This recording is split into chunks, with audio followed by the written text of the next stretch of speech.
Queridos irmãos e queridas irmãs, sejam todos muito bem-vindos. Estamos de volta com mais um vídeo da nossa série, Estudando o Evangelho segundo o Espiritismo. Nós continuamos estudando o capítulo 5 do livro, Bem-aventurados os aflitos, e vamos agora entrar em um item novo. Nós vamos começar a estudar agora o item Causas anteriores das aflições. Esse item é composto por alguns subitens que vão do número 6 ao número 10. Hoje nós estudaremos o item 6, portanto, o início, o primeiro item o primeiro subitem deste item, né? Causas anteriores das aflições. Subitem 6. Este subitem é composto por 5 parágrafos, e o seu tema central é a introdução da ideia de que os sofrimentos presentes podem ter a sua causa ou a sua origem em vidas anteriores. Esse é o tema central desse subitem 6. Se nós formos pensar em uma ideia de continuidade, basta lembrarmos que no item anterior, nós fomos capazes de identificar que o homem, ou espírito, se assim o quisermos, é o causador, é a causa atual das suas aflições. E isso acontece porque ele tem más tendências, às quais ele cede algumas vezes, e porque ele tem algumas más condutas, o seu mal proceder. Toda vez que ele cede às suas más tendências, ou que ele tem um mal proceder, ele causa para si mesmo algumas aflições como consequência dessas suas atitudes.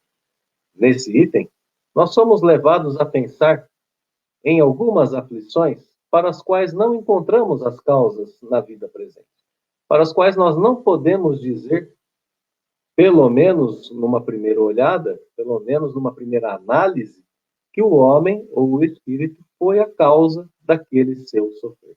Então é um item complementar. O item anterior não era capaz de explicar todas as aflições, dado que algumas fogem a essa regra de podermos analisar, como Kardec nos propôs no item anterior, para que pudéssemos ver a causa do sofrimento, a causa da aflição. Então, agora, o que entra em pauta são justamente esses casos em que é preciso pensarmos quais seriam as causas ou a causa dessas aflições que aparentemente não foram criadas pelo homem aqui na vida atual. Muito bem. Então, temos aí o nosso primeiro parágrafo do item 6. No nosso número romano 1, que está destacado em amarelo ali, a primeira informação. Justamente essa ideia que Kardec introduz, né? Bem, se nós já vimos que existem males nessa vida cuja causa é o homem, a causa primária é o próprio espírito, existem outros tipos de males que, pelo menos na aparência, o homem não tem nada a ver com esses males, com essas aflições. Ele parece não ter causado essas aflições. Ele é estranho a elas. Essas aflições parecem atingi-lo como se fosse uma fatalidade, né? Algo aleatório, como se fosse um azar mesmo. Então, aqui é a primeira informação do parágrafo. Na segunda informação, Kardec cita alguns exemplos de alguns sofrimentos que podem chegar ao homem sem que ele, aparentemente, seja a causa, não é? Por exemplo, a perda de entes queridos. Acidentes. Acidentes, às vezes, nenhuma previsão pode impedir, né? Os reveses da fortuna, o azar mesmo, né? Coisa que nós dizemos aí com frequência. Teve azar ou tive azar, não é? Flagelos naturais, as próprias intempéries do planeta Terra. As enfermidades de nascença, ou seja, o espírito acabou de nascer, a pessoa acabou de nascer, e às vezes não pode nem sequer ganhar o seu próprio sustento, como é o caso citado aí no finalzinho do parágrafo das deformidades, ou o caso da idiotia, do cretinismo, etc. Então, aqui nós já temos uma exposição de alguns males, de algumas aflições que atingem o espírito, que atingem a pessoa, e que parecem não ter sido causadas por ela mesma, por ele mesmo, pelo próprio espírito. Mas estejamos atentos, porque esse parágrafo 1 já nos alertou que esses males parecem não ter sido causados pelo próprio homem, parecem estranhos ao Espírito. E a gente vai ter, na sequência do texto, a explicação para essa palavra parece, para essa aparência. Né? Então vamos ao nosso segundo parágrafo, ainda aqui do subitem 6. Primeira informação, ou as informações que estão colocadas aqui para nós, né? Grifadas, os nossos grifos. No nosso primeiro grifo aqui, retoma a ideia do parágrafo anterior, aquelas pessoas que nascem já com certos problemas, com certas aflições, aqueles que nascem assim, nada fizeram na vida atual para merecer essa condição, é claro. Depois Kardec coloca uma questão ainda, por que alguns parecem assim, tão aflitos, tão desgraçados, enquanto ao lado deles, às vezes numa mesma família, outras pessoas estão bem.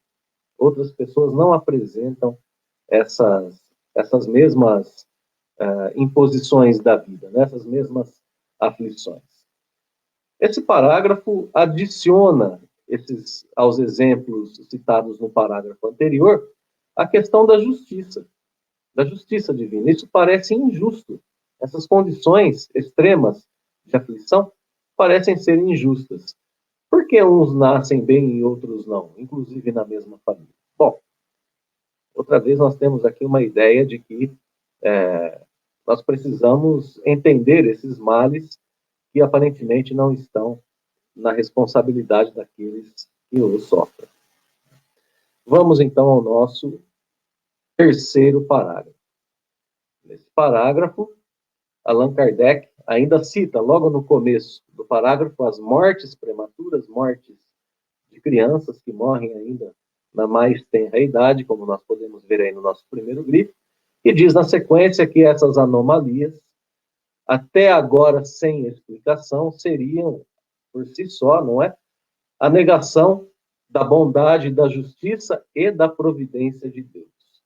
Mas tudo isso só aconteceria ainda, coloca Kardec, caso a alma fosse criada junto com o corpo. Seria preciso ter esse entendimento. É claro, pensemos um pouquinho, né? Se a alma é criada junto com o corpo, e alguns nascem bem, e outros nascem em aflições, onde estaria a justiça de Deus? Como poderíamos explicar a justiça de Deus se fosse assim? Kardec ainda coloca uma pergunta nesse parágrafo. O que fizeram essas almas para receberem essas aflições? Não é dado que ainda não tiveram tempo de praticar, nem de conhecer nem o bem e nem o mal. Então, esse parágrafo é um parágrafo que nos leva a pensar que a razão para essas, ou melhor, né, nos leva a pensar que essas anomalias, essas diferenças, seriam a negação da bondade de Deus. E, para pensar isso, Kardec coloca essa pergunta que fica muito bem marcada para nós. O que eles fizeram? Por que Deus os trataria assim? Levando em conta a criação da alma junto com o corpo, não se explica esses problemas. Nós não somos capazes de conciliá-los com a bondade, com a justiça de Deus e com sua providência, já que Ele sabe de tudo, pode tudo e está em todos os lugares. Então, ficaria difícil de conciliar esses problemas com essa condição divina. Para isso, para a gente começar a entender um pouco melhor isso, nós vamos então para o parágrafo 4, que começa justamente com uma explicação, né? Todavia, por virtude do axioma, então Kardec retoma esse axioma que ele já usou anteriormente, nesse capítulo mesmo do Evangelho, já o citamos em estudo anterior. Lembra do axioma que diz que todo efeito tem uma causa. Esse é o axioma, essa é a lei. Todo efeito tem uma causa. E que essas misérias são efeitos que hão de ter uma causa, é claro. Essas aflições são efeitos, elas têm uma causa. Desde que se admita um Deus justo, essa causa também tem que ser justa. Se Deus está vendo tudo e Ele pode tudo, e Ele é justo, a gente tem que admitir que essa causa é justa. Então, no item 2 agora, nós vemos a explicação de que o que o axioma só funciona se nós levarmos em conta a imortalidade da alma, a pré-existência da alma em relação ao nascimento do corpo, a criação do corpo. Assim, a causa do sofrimento está numa existência anterior. Claro, a alma já existia, ela já encarnou em outro corpo, em uma vida anterior, e se agora nós não somos capazes de encontrar a causa da aflição, nesse momento, ela está no momento anterior da vida do espírito e não da vida do corpo. Item 3 desse mesmo parágrafo, que o nosso 3 em Romanos, destacado em amarelo, o pensamento de Kardec é um pensamento profundamente racional. Deus não pune ninguém por ter feito o bem. Deus não pune pelo bem que a pessoa fez. E também não pune pelo mal que ela não fez. Se a pessoa não fez o mal, não será punida. E se ela fez um bem, também ela não será punida. Sendo assim, se não fez o mal nessa vida, o fez em outra vida. Kardec conclui o parágrafo dizendo que a lógica comprova agora a justiça de Deus e como ela funciona. Descobrimos com esse parágrafo por que os problemas sem causa são apenas, sem causa nessa vida, né, são apenas aparentes. Nós descobrimos por que isso é apenas uma aparência. A causa continua sendo o próprio espírito e suas más tendências, o seu mau proceder. Mas agora nós descobrimos que sofremos, na vida atual, os efeitos de nossas escolhas nas vidas anteriores. Aqui nós podemos identificar, inclusive, o aspecto de continuidade entre as reencarnações, no que diz respeito à nossa responsabilidade sobre aquilo que fazemos. Se erramos ou acertamos nessa encarnação, seremos mais ou menos felizes na encarnação que virá na sequência. Portanto, permanecemos responsáveis, independente do fato de existir a morte do corpo físico e uma estadia no plano espiritual antes da nossa próxima encarnação.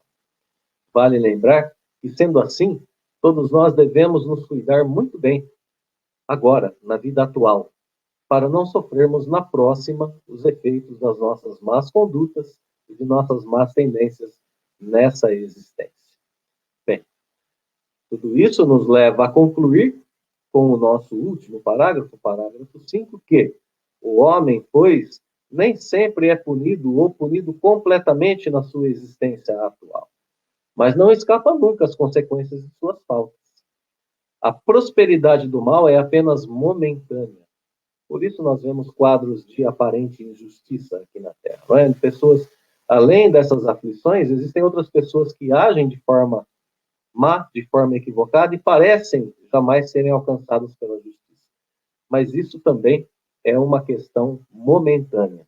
Se ele não expiar hoje, continua o parágrafo, expiará amanhã, ao passo que aquele que sofre está expiando o seu passado.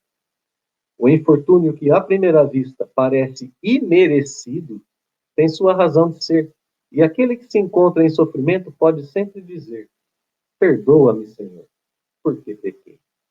Então, esse é o último parágrafo desse item 6, que nos traz essa conclusão, nos levando, então, a descobrir que somos, invariavelmente, a causa de nossas aflições.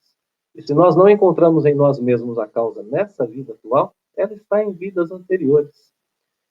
Somos a causa de nossas aflições, temos, assim, conhecendo isso, nós teremos uma relação melhor com Deus, uma relação que não terá revolta por estarmos sofrendo agora. Pois sabemos que nós estamos desajustados e precisamos desse reajuste. Ficamos mais atentos para tentar descobrir o que a aflição tenta nos mostrar para o nosso próprio autoconhecimento e para a nossa corrigenda. Nos cuidamos para errar o menos possível nessa vida, para nos preservarmos na próxima. E entendemos que se começamos a nossa dor, cabe a nós, única e exclusivamente também, combatê-la e exterminá-la. Está sob o nosso controle para essa vida ou para a próxima. A doutrina espírita assim coloca em nossas mãos a responsabilidade sobre nossas aflições, mas também todas as condições para que nós possamos combatê-las e superá-las. Assim nós terminamos, então, o nosso item 6, que nos traz essa informação de que Seja nessa vida ou seja em vidas anteriores, nós somos os causadores de nossas aflições. E lembremos, essa informação é muito boa. Ela é consoladora por tudo que acabamos de dizer. Porque ela coloca em nossas mãos a responsabilidade, mas também o poder de terminarmos as nossas aflições e de prepararmos um futuro melhor. Então, queridos irmãos e irmãs, um fraterno abraço a todos, o nosso agradecimento mais uma vez pelo estudo, pela companhia no estudo, e os votos de que Deus nos abençoe hoje e sempre.